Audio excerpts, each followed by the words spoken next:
এবার আপনাদের বাংলার খবর দিই। বাংলাতে যখন তৃণমূল নেত্রী মমতা বন্দ্যোপাধ্যায় 2026 বিধানসভা ভোটকে সামনে রেখে মিটিং করলেন, তখন বললেন যে ভুয়ো ভোটারে বাংলা ভরে গিয়েছে।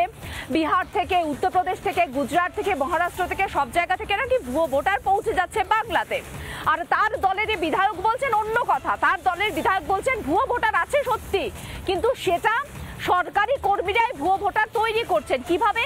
টাকা দিলে কাউকে যদি ভুয়ো ভোটার হতে হয়, কাউকে যদি ওই এলাকার বাসিন্দা হতে হয়, তাহলে কি করতে হবে? কিছুই না, শুধু তার হাতে থাকতে হবে 10,000 টাকা।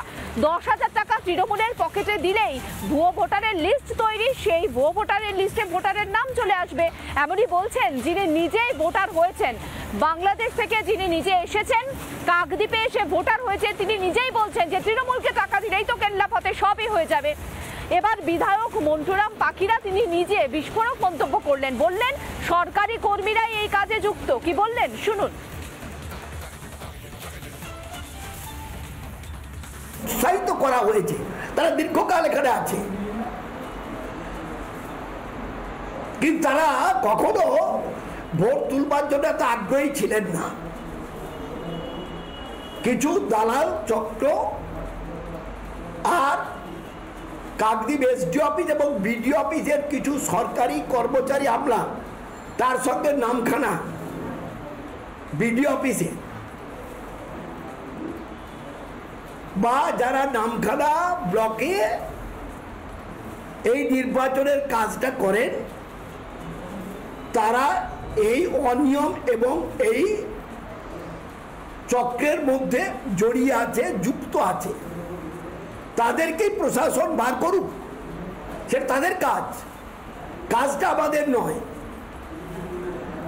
অর্থের বিনিময়ে হাজার হাজার টাকা, লক্ষ লক্ষ টাকার গল্প তো এখানে। ওই অঞ্চলগুলো যারা born and brought up in Indian, এই দেশীয় যারা, সেই বুথগুলোকে যদি আপনি কোয়ারি করেন, আপনারা দেখবেন যে সেখানে ভোট উঠছে অতি সামান্য মাত্রা, এবং তারা 6 নম্বর ফর্ম তারা যখন ভোটের কাজ হচ্ছে নিয়মিতভাবে তখন তুলছে। তারা কিন্তু অনলাইন প্রসেসে প্রায় যান না, কিন্তু অনলাইন প্রসেসে এদেরকে দিয়ে দিয়েছে, এদেরকে করিয়েছেন এরাই।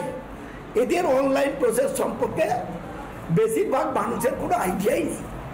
তৃণমূল বিধায়কের এই বক্তব্যের পর কি বলছেন বিরোধী দলনেতা শুভেন্দু অধিকারী, শুনুন। কি বলছে জানি না, টিকিট পাবে না হতে পারে, বা মুখ বন্ধ করার জন্য টিকিট দেবে বলতে পারে।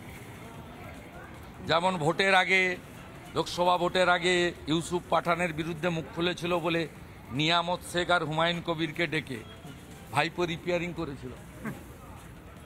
এখানে মুখ খুললে যদি টিকিট পাওয়া যায়, বা আইপ্যাক হয়তো বলছে যে মন্টুবাবু এবার আপনাকে রিটায়ার করতে হবে। নানা ধরনের কন্টেন্ট দেখার জন্য লাইক করুন, শেয়ার করুন আমাদের ফেসবুক পেজ, সাবস্ক্রাইব করুন আমাদের ইউটিউব চ্যানেল। পাশাপাশি অন্যান্য ব্রেকিং নিউজের জন্য অবশ্যই চোখ রাখুন রিপাবলিক বাংলায়।